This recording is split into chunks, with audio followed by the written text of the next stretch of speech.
Oke, jadi selamat datang di podcast kelompok 17. Kali ini kita mau bahas tentang materi kita yaitu pendidikan dalam pembentukan karakter serta moral etika bangsa. Nah, buat teman-teman nih ada pertanyaan pertama nih, kita ngelis banyak pertanyaan. Nah, pertanyaan pertama tuh apa saja sih dasar dan pembentukan karakter yang baik tuh kira-kira apa aja? Ada yang mau jawab nggak?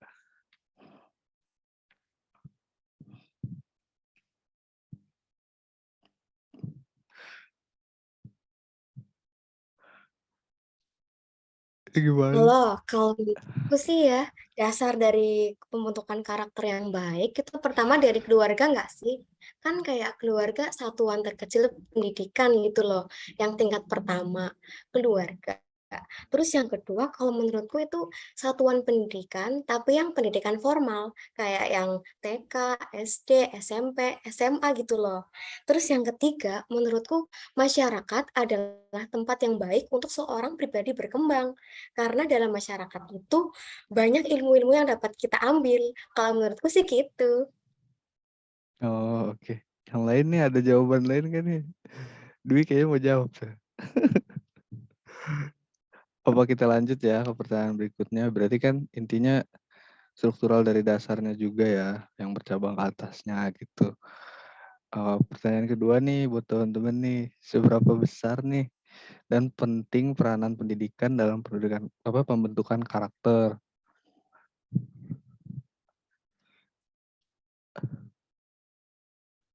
Oke, gue izin jawab aja nih ya.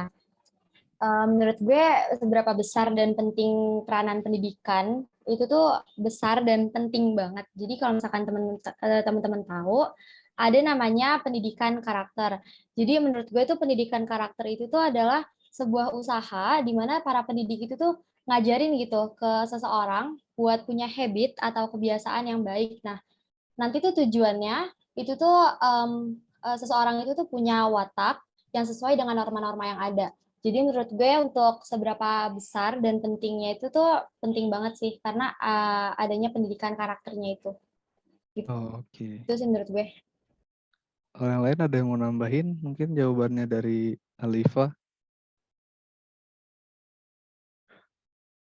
Nggak ada ya? Berarti udah rangkup jadi satu kan ya? Oke, pertanyaan berikutnya nih, yang ketiga, itu tingginya pendidikan itu bakal mencerminkan karakter yang baik atau enggak nggak sih? Kayak apakah itu bisa jadi parameter buat kita mikirin tentang karakter seseorang? Oke, gue izin jawab ya. Kalau menurut gue sih ini sangat apa namanya mencerminkan banget ya. Soalnya semakin tinggi pendidikan itu semakin banyak ilmu yang bisa kita ambil. Udah gitu dalam baik itu sekolah maupun perkuliahan itu biasanya diajarin juga bagaimana cara kita public speaking, bagaimana cara kita menanggapi pendapat orang lain. Dan tentunya dari apa yang kita dapat itu akan meningkatkan pembentukan karakter untuk kita sendiri. Mungkin itu sih dari gue. Oke, jawabannya bagus banget, Rifli. Yang lain ada yang mau bantu jawab lagi, nambahin gitu, menurut kalian gimana? Mau nambahin Setuju dong. nih. Oke, Tapi kalau menurut aku ya, itu semua juga tergantung pada muaranya tuh ke diri sendiri gitu loh. Jadi apakah diri sendiri, apakah diri kita bisa menerima, bisa mengambil yang baik-baik, membuang yang buruk-buruk. Jadi tetap harus ada ilmu memanage diri sendiri kalau menurut aku sih. oke. Terus tadi Dwi gimana? Tadi mau jawab? Iya sih, kalau menurut gue sih itu sangat penting sih karena eh, dari apa namanya, dari tingginya pendidikan tuh mencerminkan seseorang tuh dia berperilaku baik atau tidaknya gitu kan. Jadi itu dia memberi dampak pada potensi anak itu untuk menjadi seseorang yang memiliki perilaku yang baik gitu. Oke. Itu aja sih. Keren sih ya jawaban-jawabannya udah dari 3 sudut pandang nih, yang mungkin ada yang beberapa sama, beberapa beda.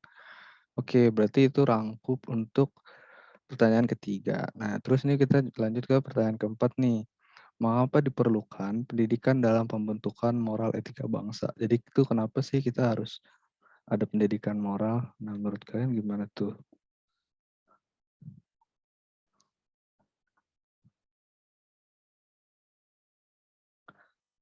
Ayo, ada yang mau jawab? Izin jawab dong. Oke. Kan pertanyaannya mengapa diperlukan pendidikan dalam pembentukan moral dan etika bangsa. Nah, menurut gua tuh dengan menanamkan diri untuk memiliki moral tuh moral moral yang baik, maka maka ini akan memicu karakter inisiatif diri dalam generasi muda yang kita miliki nanti gitu. Karena hasilnya pun nanti kan bakalan kita dapat juga nanti di akhiran sesuai proses yang kita miliki gitu sih. Oke. Menurut gue itu. Berarti nanti dari itu ya berpengaruh juga ke hasil akhirnya nanti.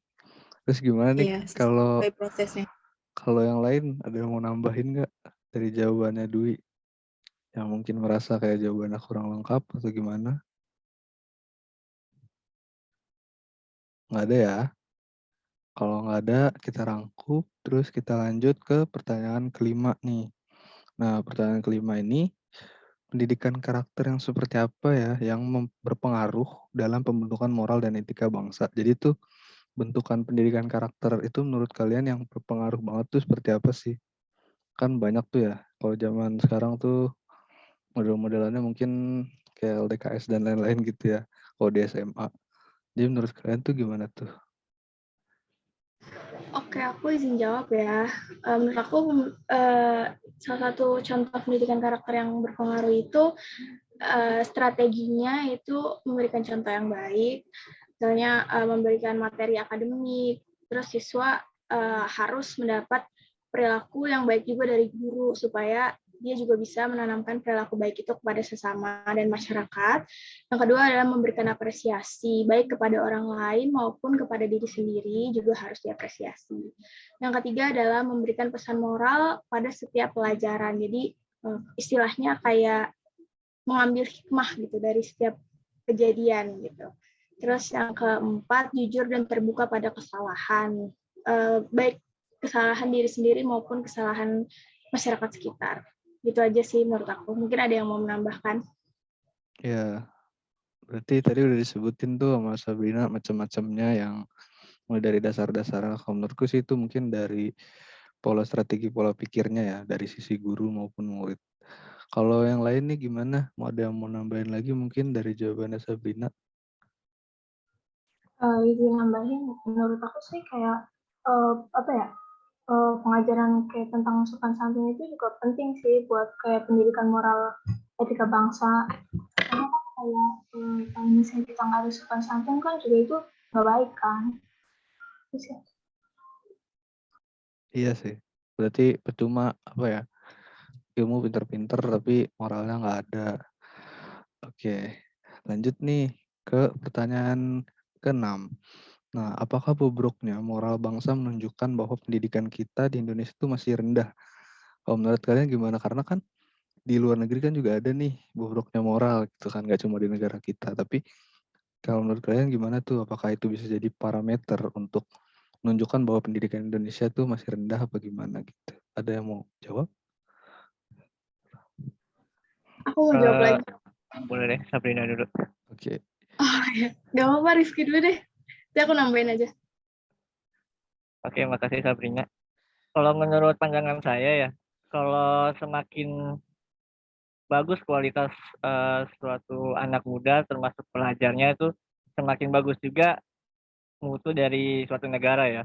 Jadinya kalau emang anak-anaknya udah pintar, udah dididik, udah bermoral, itu dari bawah nantinya kan ke atasnya akan bagus. Orang-orang yang bagus kan orang-orang yang mencerminkan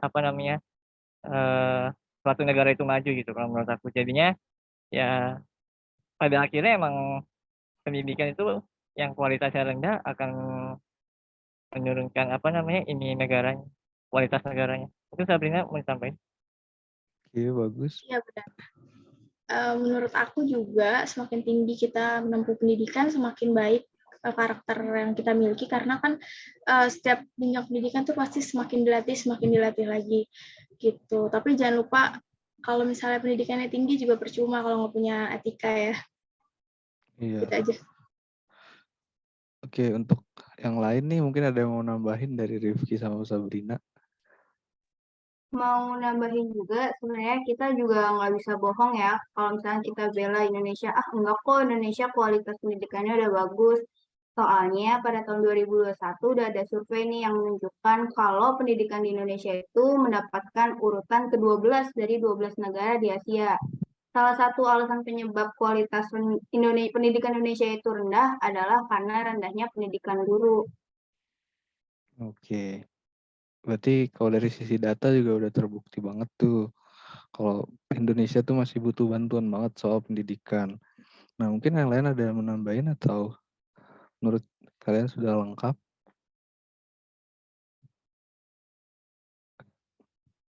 Oke, aku anggap udah lengkap ya. Berarti itu pertanyaan ke-6. Udah rangkup. Pertanyaan ke-7 nih, apa saja strateginya untuk menanamkan pendidikan dalam pembentukan karakter yang lebih ke strategi? Mungkin tadi di awal mungkin sebenarnya udah sempat disebutin juga ya sama Sabrina, tapi mungkin ada yang mau nambahin nih strateginya menurut kalian gimana?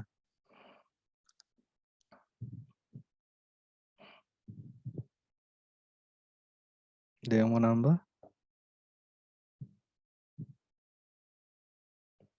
Atau udah cukup nih yang tadi? Mungkin sedikit aja ya Iya. untuk menyempurnakan jawaban yang tadi. Kalau menurut saya, kan pertanyaannya apa saja strategi menanamkan pendidikan ya Iya. dalam pembentukan karakter. Nah, dalam sekolah saya ambil contoh ya, itu kan banyak organisasi ya, banyak banget lah. Pokoknya di situ nanti kita diajarkan secara nggak langsung dari ilmu-ilmu dari masing-masing organisasi tersebut. Sebagaimana contohnya saya ambil pramuka ya. Di pramuka kan ada dasar dharma terdiri dari 10 poin dan masing-masing ada subnya lagi. Dari situ tuh jelas banget kita disuruh ngapa-ngapain aja moral-moralnya. Nah, di pramuka sendiri kan juga diajarin nih bagaimana sih kita harus misalkan mencintai alam, kasih sayang sama manusia gitu kan. Dan dengan penerapan-penerapan ini tentunya akan menumbuhkan karakter eh, kita sendiri. Mungkin itu aja sih. Oke, bagus banget itu jawabannya Rifki. Tapi mungkin kan itu kan dari organisasi ya, dari sisi sekolah juga. Nah, kalau misalkan yang lain nih, karena kan pendidikan tuh nggak cuma di sekolah kan, ada juga dari lingkungan rumah gitu ya kan. Nah, menurut kalian nih yang dari sisi rumahnya tuh gimana sih kira-kira? Karena kan pendidikan juga dari sisi orang tua, begitu. Ada yang mau bantu balas? Kalau menurut aku izin jawab ya. Iya. Menurut aku di lingkungan rumah mungkin bisa dimulai dari membiarkan anak untuk memilih pilihannya sendiri gitu ya. Jadi nggak harus dipaksa atau nggak harus dikasih saran terus. Jadi biarin aja dia memilih pilihannya sendiri. Gitu. Oke, berarti lebih ke kebebasan ya, kebebasan dalam menjalani pendidikannya. Atau mungkin aku bisa nambahin juga, mungkin dari parenting juga ya, kalau untuk pendidikan di rumah. Nah, terus kita lanjut lagi nih ke pertanyaan paling terakhir. Nah, karakter yang bagaimana yang harus dimiliki seorang pelajar? Karena kan kalian semua nih pelajar nih, pasti kalian bisa jawab dong. Siapa nih yang mau jawab nih? Aku izin jawab ya. Ya udah deh. Yaudah, Maria dulu. Oke, karakter yang harus dimiliki seorang pelajar gitu ya. Kalau seorang pelajar itu harusnya memiliki karakter yang baik. Bagaimana karakter yang baik? Seorang pelajar itu harus beriman, jujur, sopan, santun, disiplin. Tentunya harus saling menghargai dan menghormati. Karena kita itu Indonesia. Kita tahu Indonesia itu banyak perbedaan. Jadi karena kita sebagai seorang pelajar, kita itu harus saling menghargai dan menghormati. Sekian dari saya, mungkin ada yang bisa nambahin. Terima kasih. Oke, kalau Ari gimana Ari? Oke, jadi menurut gua tadi yang dibilang sama Maria juga udah langsung lengkap, tapi menurut gua ketinggalan satu sikap karakter yang perlu banget pelajar punya, yaitu bertanggung jawab. Jadi menurut gua kalau misalnya lu jujur, kita disiplin, kalau nggak ada jiwa tanggung jawab tuh kayak kurang aja sebagai pelajar gitu. Jadi ya paling nggak bertanggung jawab itu karakter pertama yang harus kita miliki. Gitu sih. Iya sih ya, karena bertanggung jawab tuh nggak cuma dari tanggung jawab yang dikasih, tapi ke diri kita sendiri ya. Tanggung jawab untuk diri kita. Terus gimana nih kalau yang lain? Kan kalian juga pelajar nih. Harusnya bisa jawab nih. Izin jawab dong. Iya, boleh.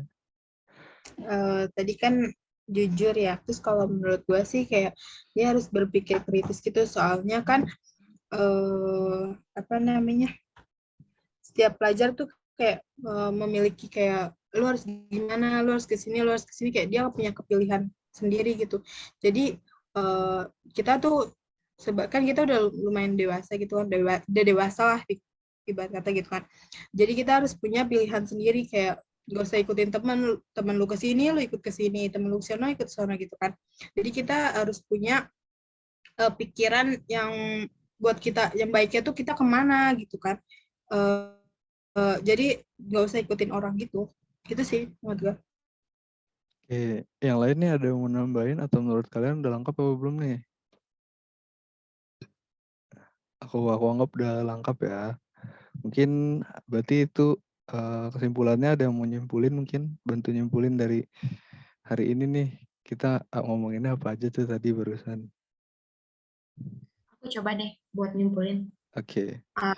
dari kesimpulan yang aku dapat dari jawaban teman-teman semua. Jadi intinya tuh pendidikan itu berpengaruh banget ya untuk menumbuhkan karakter.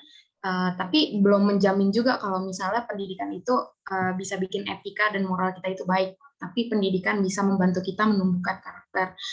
Salah satunya dengan sikap yang tadi disebutin Maria itu ada yang pertama itu beriman, terus jujur, terus yang disebutin sama Ari itu bertanggung jawab, dan terakhir dari Dwi itu lebih tepatnya kabar integritas dan pendirian sendiri nggak sih Dwi? Aku sih nganggapnya seperti itu sih. Nah, itu kesimpulan yang aku bisa dapat dari podcast kita kali ini. Oke, bagus banget nih kesimpulannya udah diambil dari Liza. Oke, sisanya mungkin teman-teman kedepannya berarti bisa diambil nih kesimpulan dari podcast ini dan diterapkan aja. Jadi kita nggak mungkin ngobrol doang, tapi penerapannya juga harus ada gitu. Oke, sekian dari podcast kali ini. Terima kasih, saya sebagai MC undur diri. Terima kasih. Wassalamualaikum warahmatullahi wabarakatuh.